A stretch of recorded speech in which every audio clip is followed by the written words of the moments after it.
Estamos de regreso aquí en su programa Energía, Combustibles y más.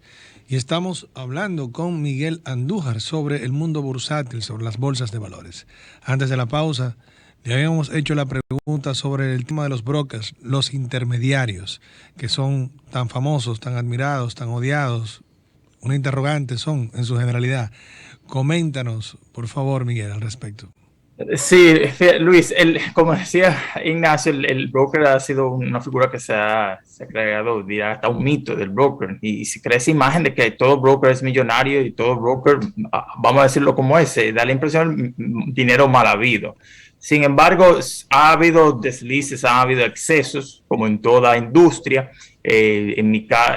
Para mí siempre el referente en exceso en la industria, como dicen en inglés, el poster boy, el ejemplo que han tomado para humillar para tratar de reflejar lo que ha hecho el broker desde el lado, desde el punto de vista negativo, ha sido Ivan Boesky a finales de los 80, que de hecho la famosa película con Michael Douglas, Wall Street, es la persona quien refleja esa película de Ivan Boesky, que fue un broker que se dedicaba a hacer lo que le decían takeover, que es agarrar compañía en problemas, utilizar compañía que tenga problemas de liquidez, trataba de venderse a la persona bajo, vamos a decir, vendiéndole una idea de lo que no era, ganaba un dinero y salía de esa compañía.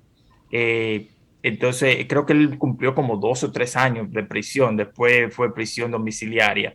Y así hay un sinnúmero de casos, pero en sentido general, y no podemos tampoco confundir un broker con una persona que es un gestor de fondos, como lo era el famoso que se terminó suicidando, el Madoff. Madoff era un gestor de fondos después que explique el broker, les digo cuál es la diferencia. El broker no es más que tú buscas el diferencial.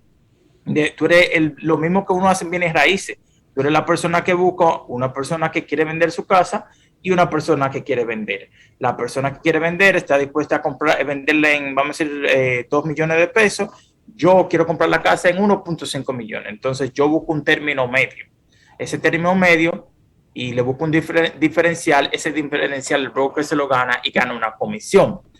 Sin eso, el negocio del broker tenía mucho más, diría, legitimidad y auge en los 80 y en los 90, porque todo se hacía en el piso bursátil. Hoy en día, la gran parte de las transacciones se hace de manera electrónica. Entonces, el rol del broker se hace más a través de software, a través de compañías multinacionales como Bloomberg, y hay otra compañía que no me vienen al nombre, a la cabeza, pero en realidad la función del broker ha ido decayendo y ha sido reemplazado por el rol de la computadora y los servidores.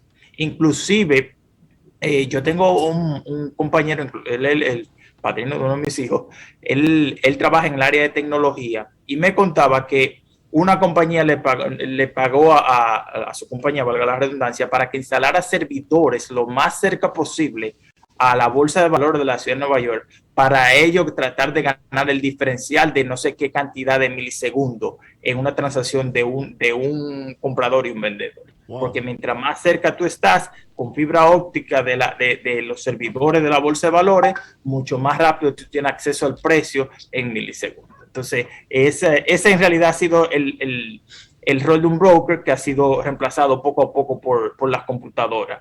Y sobre eso hay un libro súper interesante, que ojalá un día hicieran una película sobre eso, que se llama Flash Boys, que describe eso a la perfección. Sí, bueno, Flashpoint. Flash Boys, se llama Michael, no sé si ustedes han escuchado, ¿se acuerdan de la película Moneyball, que trata de pelota? sí, claro, Billy Bean. Bueno, la misma persona, el mismo periodista que escribió ese libro, Moneyball, es el mismo que escribió Flash Boys, que habla de la crisis financiera, cómo se ganaban el diferencial, cómo el que tenía más computadora, el que tenía los mejores logaritmos, se ganaba en la gran tajada del diferencial entre la compra y la venta. Bueno, pues como tú has explicado, nos da un poco de tranquilidad de que no todos los brokers son Gordon Gekko ni No. Jordan Belfort. Se puede confiar en algunos de ellos. Sí. Tú nos mencionabas también otras figuras importantes como el gestor de fondos. Mencionabas a Bernard Madoff como tal. ¿En qué se diferencia uno y otro?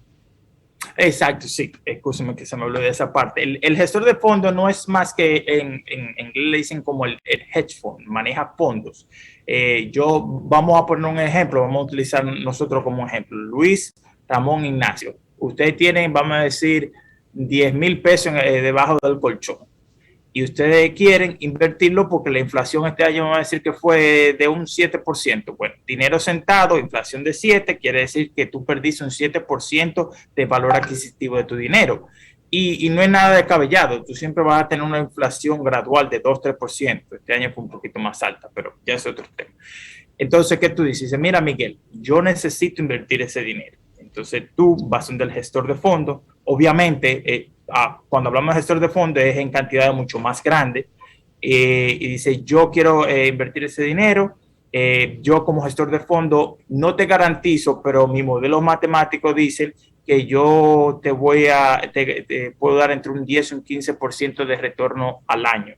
Y una de las referencias que se utilizan es los índices. Muchos de los gestores de fondos te dicen, bueno, yo tuve mejores retornos que el S&P 500 o el Dow Jones. Eso quiere decir, se toma como punto de referencia que tú eres un buen gestor de fondos. Se toma como referencia los índices. Entonces, tú me entregas los 10,000 pesos, Luis también, Ignacio también. Entonces, tenemos ese dinero y yo lo diversifico en función a lo que yo creo que es muy arriesgado, lo que no es arriesgado, qué cantidad, vamos a decir un 10% en fondos de pensiones, un 20% en deuda, un 30% en el sector tecnología, y lo va diversificando en función a lo que tú crees que te va a dar mayor crecimiento en este año. De las ganancias, y cada gestor de fondo tiene su propia estructura, pero por lo regular de las ganancias, en función a las ganancias, hay un por ciento que le toca al gestor de fondo. Pero además de ese por ciento, al gestor de fondo le toca X cantidad, X por ciento, independientemente de cuáles sean los resultados. Eso, claro, varía de qué tan nuevo es el gestor de fondo, qué tan, hay que decirlo, qué tan buena reputación tiene el gestor de fondo. Y ya cuando tú lo ves en mayor escala, cuando tú ves los Madoff, cuando tú ves el Diallo, creo que es el apellido de él, no sé si así es que se pronuncia, que es el gestor de fondo más exitoso que hay hoy en día.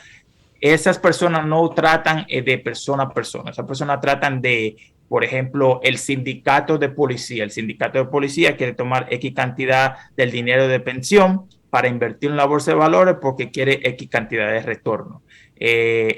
Vamos a decir, el sindicato de maestros, la compañía Microsoft quiere invertir dinero, el dueño de un equipo de pelota, o sea, es a un nivel más corporativo, más, vamos a decir, a mayor escala. Entonces, cuando tú multiplicas eso, ahí sí por lo regular son gente que son con mucho dinero y abunda la riqueza. Y tienen todo un equipo de análisis, todo un equipo de inversionistas, todo un equipo de asesores que van tomando medidas en función a lo que va pasando en el mercado y en función a las noticias que vienen tanto del Banco Central como de las economías fuera de los Estados Unidos. Me refiero a Estados Unidos en particular, como ejemplo, claro. Miguel, y rápidamente, antes de irnos a la tercera pausa, quisiera preguntarte para expliques a la gente de forma fácil y llana que pueda entender la diferencia entre la bolsa de valores como tal, como entidad que aglutina el ejercicio del mercado, y un puesto de bolsa. Porque mucha gente aquí te escucha y dice, bueno, la bolsa de valores de la República Dominicana, pero también te dice, bueno, hay diferentes puestos de bolsa. Entonces, para que la gente pueda entender la diferencia entre ambas figuras rápidamente, te lo agradecería. Sin dejar de mencionar que este segmento es patrocinado por la marca de combustibles Next. Te llevamos más lejos. ¿Me dijiste a la pausa ahora? No. Antes de la pausa tenemos 3 minutos para que nos puedas explicar la diferencia entre bolsa de valores y puesto de bolsa. Ok, cuando tú lo ves bolsa de valores tú lo tienes que tomar en sentido general. O sea, es simplemente el concepto de tú tener acciones, títulos de deuda, fondos mutuales, que es algo que tal vez podemos explicar en otra próxima entrega, y los futuros, tú tienes también futuros, en fin, un sinnúmero de instrumentos financieros. Entonces, los puestos de bolsa van en función a lo que se cotice ahí. Por ejemplo, tú tienes el CBOE, que es en Chicago. Este puesto de bolsa en Chicago se dedica simplemente a granos y metales. Tú tienes el famoso NYMEX, que es con el que yo más o menos me desenvuelvo, que es el que se dedica al sector de energía, gasolina, petróleo, gas natural, en fin, todo derivado de petróleo se cotiza ahí. Tú tienes el puesto de bolsa del NYCE, que tiene la gran cantidad de compañías norteamericanas y acciones están ahí. Entonces, la bolsa de valores es el concepto en sentido general. Tú tienes los puestos de bolsa que van en función a qué tipo de sector o qué tipo de instrumentos financieros se coticen en esa bolsa de valores, que en inglés lo utilizan como exchange, como intermediario, como la plataforma.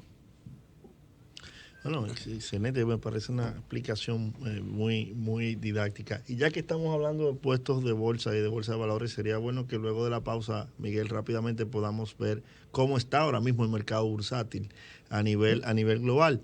Y si puedes, de alguna manera, explicar en qué medida el devenir del mercado bursátil pues puede afectar mercados a los cuales nosotros usualmente nos referimos en este programa, que son los combustibles y la energía. Te pedimos que mantengas esa idea y lo desarrollemos luego de la pausa. Energía, combustibles y más, para orientar a toda la sociedad. Energía, combustibles y más, aquí estamos para decir la verdad.